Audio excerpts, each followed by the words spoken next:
Okay, so now moving on to the question number 20th. A 5% solution by mass of cane sugar in water has freezing point of 271 Kelvin, and calculate the freezing point of 5% glucose in water if freezing point of the pure water is 273.15 Kelvin. तो यहाँ पर क्या है, हमारे पास water solvent था और उसमें हमने केन शुगर ऐड किया. तो केन शुगर एक नॉन वॉलेटाइल सॉल्यूट है, ठीक है, it's a non volatile solute. तो नॉन वॉलेटाइल सॉल्यूट को ऐड करने पे there is always a depression in freezing point, ठीक है. तो हम उसके अकॉर्डिंग हम जानते हैं कि इक्वेशन क्या होती है डिप्रेशन की, delta T F is equal to I into K F into M. Okay, अब इस केस में आई क्या होता है, van't Hoff factor. Van't Hoff factor तब अप्लाई होगा जब सॉल्यूट पार्टिकल्स या तो एसोशिएट कर रहे हैं या डिसोशिएट कर रहे हैं. तो यहाँ पर केन शुगर पानी में जाने के बाद ना तो एसोशिएट करती है ना डिसोशिएट. तो केन शुगर का फॉर्मूला क्या होता है, C12H22O11. तो या ना तो ये पार्टिकल डिसोशिएट करेगा अलग अलग पार्टिकल्स में, ना ही ये एसोशिएट करेगा. तो आई वैल्यू 1 हो गई. अब डिप्रेशन कितना आया, तो नॉर्मल वाटर का फ्रीजिंग पॉइंट है 273.15. अब कितना हो गया 271. तो डेल्टा टी एफ कितना आ गया 273.15 माइनस 271. तो ये आ गया डिप्रेशन इन फ्रीजिंग पॉइंट. आई की वैल्यू 1 है और के एफ, अब यहाँ पर के एफ पूछा गया है, ठीक है. तो के एफ की वैल्यू कहाँ से यूज़ करेंगे हम, के एफ तो कैलकुलेट करना पड़ेगा. तो के एफ तो यहाँ पर गिवन नहीं है, तो के एफ अननोन है. Into molality. अब मोलैलिटी हम निकाल सकते हैं क्योंकि 5% बाय मास है. तो 5% बाय मास का मतलब क्या हुआ कि 5 ग्राम सॉल्यूट इन 100 ग्राम सॉल्यूशन, मतलब 5 gram sugar plus 95 gram water, ये होना चाहिए. तो मान लीजिए कि हमने 100 ग्राम सॉल्यूशन बनाया, तो उसमें 5 ग्राम शुगर होगी और 95 ग्राम वाटर होगा. तो उसकी मोलैलिटी कैसे निकालेंगे, तो मोलैलिटी क्या होगी, मोल्स ऑफ शुगर कि moles of solute divide by weight of solvent, किसमें, किलोग्राम में. तो मोल्स कितने आएंगे, देखिए 5 ग्राम है डिवाइडेड बाय, अब C12H22O11 का जो मॉलिक्यूलर मास है दैट इज 342 ग्राम पर मोल. तो मॉलिक्यूलर मास आ गया 342 और नंबर ऑफ मोल्स आ गए 5 डिवाइडेड बाय 342. अब वेट ऑफ सॉल्वेंट 95 ग्राम है, तो किलोग्राम में कितना आएगा, 95 divide by 1000 that is 0.095 kilogram. तो ये आ गई मोलैलिटी की वैल्यू 0.154, ठीक है, मोलल. तो मोलैलिटी भी आ गई. तो के एफ यहां से निकल जाएगा, ओके. क्योंकि इंपॉर्टेंट पॉइंट इसमें ये था, आपने अगर आप समझा होगा क्वेश्चन को, कि केन शुगर डालने से फ्रीजिंग पॉइंट इतना ड्रॉप किया. तो हमें यह बताना है कि केन शुगर मतलब C12H22O11 की बजाय अगर हम ग्लूकोज डालते हैं जो कि C6H12O6 है, तब पानी का जो फ्रीजिंग पॉइंट है वो कितना ड्रॉप करेगा.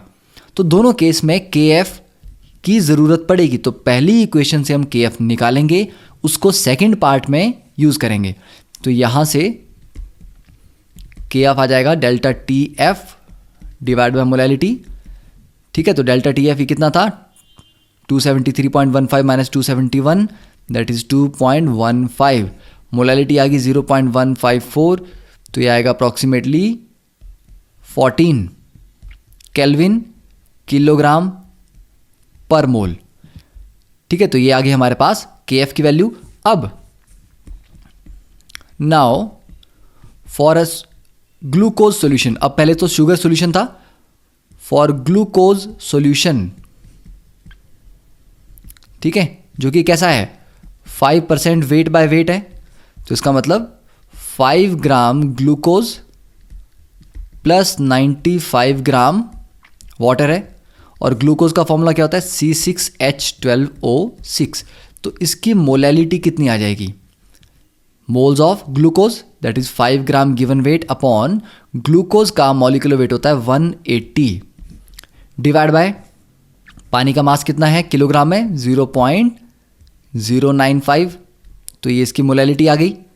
ठीक है, और अब KF तो हम ऑलरेडी जानते हैं, क्योंकि KF होता किसका है, KF होता है हमेशा सॉल्वेंट का। तो सॉल्वेंट तो सेम है।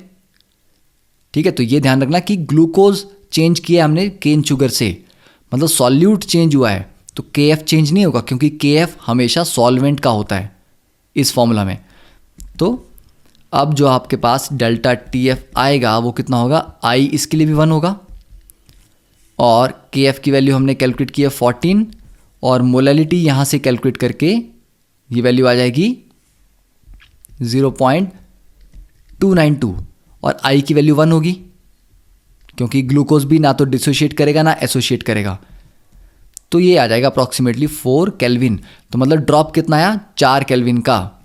तो new freezing point of glucose solution कितना होगा, तो नॉर्मल पानी 273.15 पे फ्रीज करता है, उससे 4 केल्विन का ड्रॉप आएगा, तो कितना होगा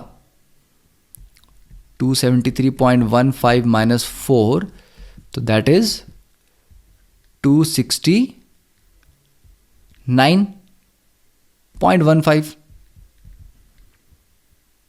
ठीक है, तो ये आपके पास आंसर आ गया। तो it was a good question, क्योंकि आपको एक पार्ट से KF कैलकुलेट करके दूसरे पार्ट में यूज करना था। अब देखिए क्वेश्चन नंबर 21। अब 2 elements A and B form compounds. ठीक है, तो 2 एलिमेंट A और B हैं, ये AB2 भी बनाते हैं और AB4 भी बनाते हैं। When dissolved in 20 gram of benzene 1 gram of AB2 lowers the freezing point by 2.3 kelvin. तो हमारे पास ये बेंजीन सॉल्यूशन है, मतलब बेंजीन सॉल्वेंट है। तो बेंजीन सॉल्वेंट में हमने ऐड किया यहाँ से AB2, कितना ऐड किया 1 ग्राम। बेंजीन कितना था 20 ग्राम। तो यहाँ पर फ्रीजिंग पॉइंट कितना लोअर हुआ 2.3 केल्विन। तो डेल्टा TF इस केस में हुआ 2.3 केल्विन। सेकेंड केस हमारे पास है, यहाँ पर भी हमने बेंजीन लिया है, और बेंजीन में अब हम क्या ऐड कर रहे हैं AB4। ठीक है, सेकंड दिया गया आपको कि 1 gram of AB4 lowers it by 1.3 kelvin. तो AB4 जब आपने 1 ग्राम ऐड किया इन 20 ग्राम बेंजीन, तो डिप्रेशन इन फ्रीजिंग पॉइंट आ गया 1.3 केल्विन, और molal depression constant for benzene is 5.1। तो KF की वैल्यू दी गई है 5.1 kelvin kilogram per mole. Calculate masses of A and B। तो दोनों केस में डेल्टा TF तो दिए गए हैं। ठीक है, तो ये केस 1 ले लेते हैं, इसको केस 2 लेते हैं। तो केस 1 के लिए अगर हम लिखें इस केस के लिए, तो delta TF is equal to I। अब क्योंकि इन्होंने ऐसा कहीं पर भी डिफाइन नहीं किया कि AB2 पानी में या बेंजीन में जाने के बाद टूटता है या एसोशिएट करता है, तो I को 1 लेंगे हम। ठीक है, तो KF आ जाएगा इंटू मोलैलिटी। तो मतलब 5.1 इंटू मोलैलिटी। क्लियर। तो डेल्टा TF की वैल्यू दी गई है 2.3, तो 2.3 आ जाएगा 5.1 इंटू M मोलैलिटी। तो यहाँ से आपको मोलैलिटी निकल जाएगी फर्स्ट केस के लिए।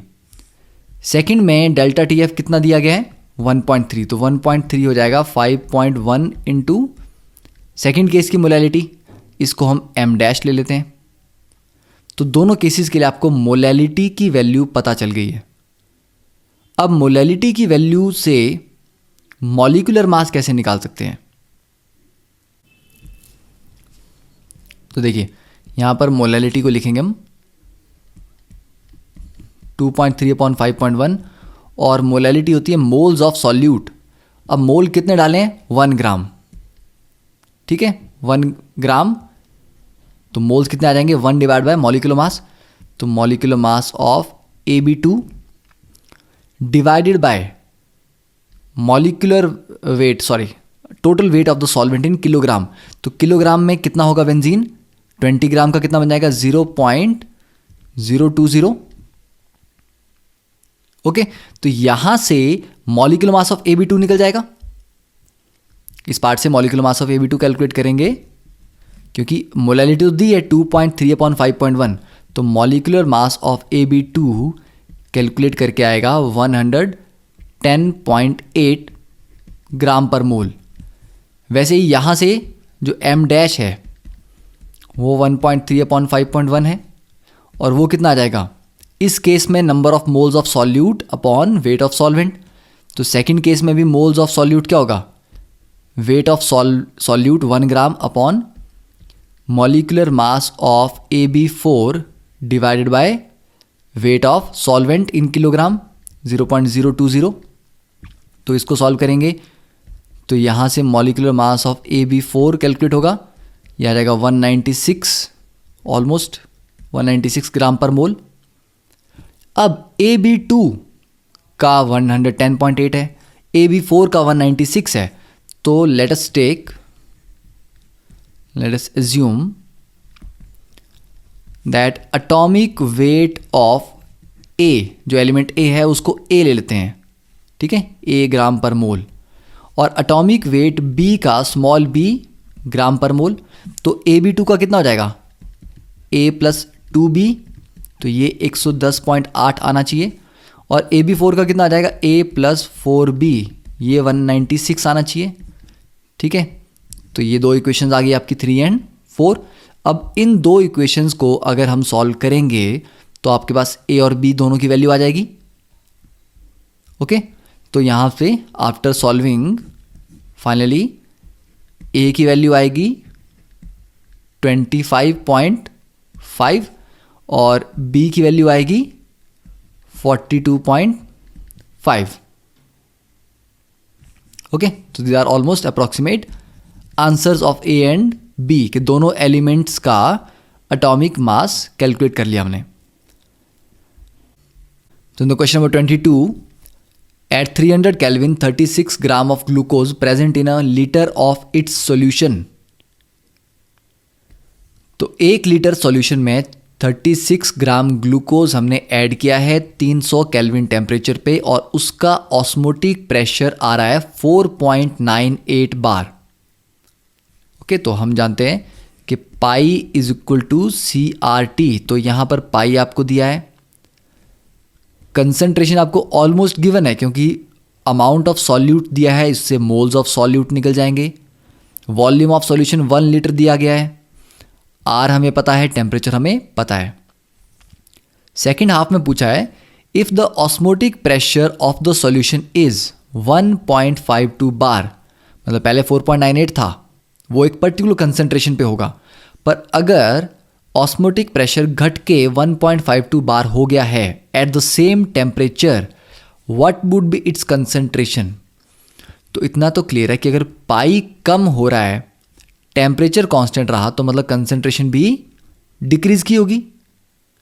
तो 36 ग्राम ही ग्लूकोज के डले हुए हैं, ग्लूकोज तो हमने बाहर नहीं निकाला, तो कंसंट्रेशन कम करने के लिए हमने क्या किया होगा? पानी उसमें ऐड किया होगा। तो सेकंड पार्ट जो है, जो पूछ रहा है कि कंसंट्रेशन कितनी है, इसका फर्स्ट पार्ट से कोई रिलेशन नहीं है, फर्स्ट पार्ट आपको सिर्फ कंफ्यूज करने के लिए दिया गया।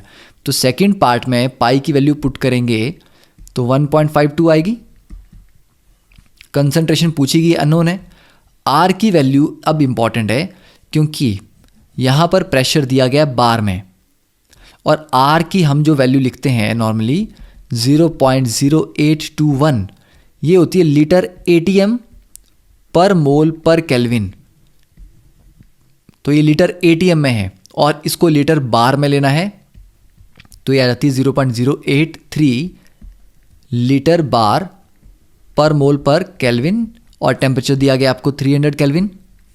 तो इसको सॉल्व करेंगे आप, तो यहाँ से C की वैल्यू आ जाएगा 1.52 upon 0.083 into 300, that is 0.061 molar.